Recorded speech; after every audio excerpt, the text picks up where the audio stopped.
আমাৰ পথাৰ কমিটিৰ সেক্ৰেটাৰী মহোদয় আৰু এগ্ৰিকালচাৰ ডিপাৰ্টমেণ্টৰ পৰা অহা অফিচাৰ্ছ মহোদয়, লগতে আমাৰ পথাৰ কমিটিৰ লগত জড়িত থকা খেতিয়ক বন্ধুসকল আৰু আন ইৰিগেশ্যন ডিপাৰ্টমেণ্টৰ পৰা অহা মোৰ বন্ধুবৰ্গ, আপোনালোকে গমে পায়, এইটো মোতকৈ বেছি ভালকৈ জানিব।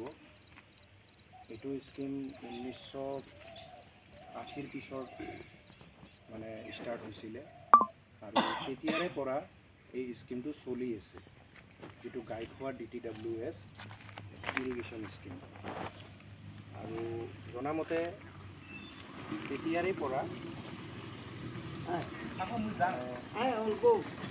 খেতিয়কসকলে খুব সহানুভূতি দেখুৱাই তেওঁলোকৰ খেতিবিলাক কৰি আছে, ইৰিগেশ্যন ডিপাৰ্টমেণ্টক ছাপোৰ্ট কৰি আছে।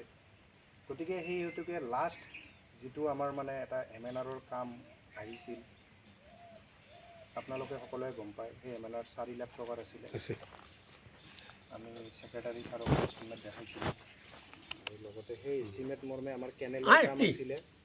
কেনেল আমাৰ মেইন কেনেল আছিলে 107 মিটাৰ আৰু ব্ৰাঞ্চ কেনেল যিটো